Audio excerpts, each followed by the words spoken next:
friends, வணக்கம் and welcome back to the Eaters Kitchen. இன்னைக்கும் பாத்தீங்கன்னா ஒரு டின்னர் ரொட்டீன் தான் பார்க்க போறீங்க. சோ ஒரு சூப்பரான ஒரு சட்னி தான் பார்க்க போறோம்.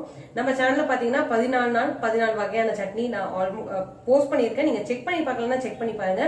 இன்னைக்கு ஒரு டிஃபரெண்டான சட்னி தான் பார்க்க போறோம். என்னன்னு பாத்தீங்கன்னா தயிர் சட்னி. ரொம்பவே சூப்பரா இருக்குங்க. இது தோசை இட்லிக்கு மட்டும் இல்லாம சப்பாத்தி பூரிக்குமே கூட ரொம்ப சூப்பரா இருக்கும்.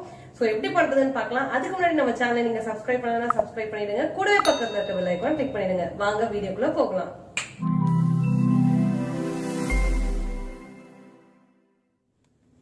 நான் பாத்தீங்கன்னா ஒரு 3 டேபிள் ஸ்பூன் அளவுக்கு நான் தயிர் எடுத்திருக்கேன்.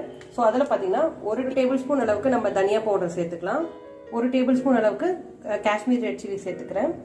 1/2 டீஸ்பூன் அளவுக்கு கரம் மசாலா இதெல்லாம் சேர்த்துட்டு நம்ம நல்லா மிக்ஸ் பண்ணிக்கலாம்.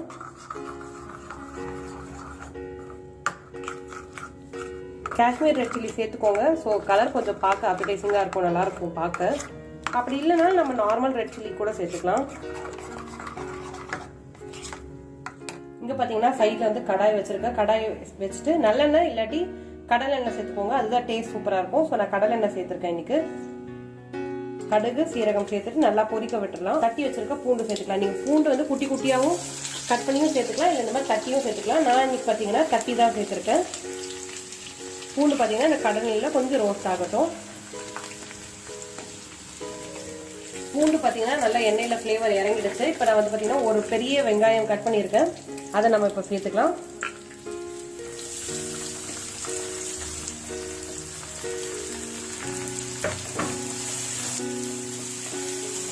வெங்காயம் நல்லா கோல்டன் ப்ரௌன் கலர் ஆகணும், அது வரைக்கும் வதக்கணும். ஸோ அதுக்கு நம்ம சால்ட் சேர்த்துக்கலாம். சட்னிக்கு தேவையான அளவுக்கு சால்ட் சேர்த்துக்கோங்க. வெங்காயம் நல்லா ரோஸ்ட் ஆகட்டும். அதுக்கப்புறம் நம்ம என்ன ஆட் பண்ணணும்னு பார்க்கலாம். ஸோ சைட்லேயே பார்த்தீங்கன்னா நான் வந்து தோசை சுட்டு போறேன். இப்போ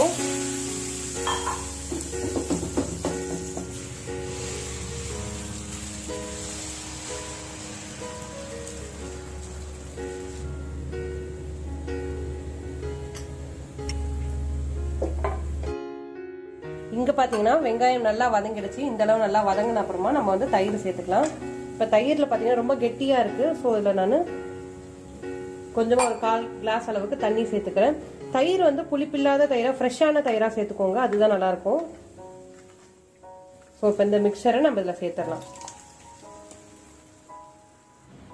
இப்போ பாத்தீங்கன்னா தயிர் சேர்த்துட்டோம். தயிர் சேர்த்துட்டு நல்லா கொதிக்கணும், நல்லா திக்காகணும், ஒரு சட்னி பதத்துக்கு வரும். ஸோ நல்லா கொதிக்கட்டும். நான் அந்த பதம் வந்ததும் நான் உங்களுக்கு காட்டுறேன்.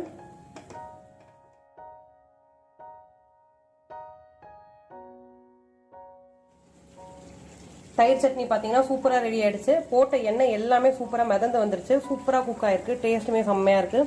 இது சப்பாத்தி தோசை பூரி எல்லாத்துக்குமே சூப்பரா இருக்கும். தோசை பாத்தீங்கன்னா நான் வந்து சைட்ல சுட்டு வச்சிருக்கேன். இன்னைக்கு நைட்டு டின்னருக்கு வந்து பாத்தீங்கன்னா சூப்பரா நல்லா கிறிஸ்பியான தோசை வித் தயிர் சட்னி தான். கட்டாயம் நீங்களே ட்ரை பண்ணி பாருங்க, உங்களுக்கு ரொம்ப பிடிக்கும் இந்த தயிர் சட்னி. ஸோ ட்ரை பண்ணி பார்த்தீங்கன்னா மறக்காம ப்ளீஸ் கீழே கமெண்ட்ல ஷேர் பண்றதுக்கு மறக்காதீங்க உங்களோட ஃபீட்பேக்கை. உங்களோட அடுத்த வீடியோல அடுத்த ரெசிபியில பாக்குறேன். அது வரைக்கும் நன்றி.